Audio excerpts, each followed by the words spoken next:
How to send video messages on WhatsApp. For this, make sure that your WhatsApp is up to date. First and foremost, open your Play Store application and search for WhatsApp. And make sure that there is no update bubble. If there is any, leave it for an update. If not, simply tap on the open bubble. Now right here, select a conversation that you want to send a video for. At the bottom, you will see a microphone option. The new update will allow you to switch it to your video mode if you tap on the microphone. However, it is currently not available in my device. However, tap on the camera icon next to it. So right here, you can go ahead and simply record a video live, simply like this, by pressing on this button. Then stop whenever you want to. Then simply tap on send.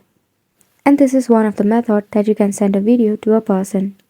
If not, you can go ahead and tap on the gallery icon at the side and select a video from your gallery and send it to your person. And that is the another method.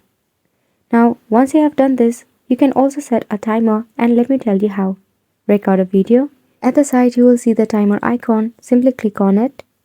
Now tap on OK. So this is the one-time video feature that will allow the person to look at the video only one time. However, the video cannot be rewatched, screenshot, and it is totally secure of your privacy. So go ahead and give this a try, and thank you so much for watching.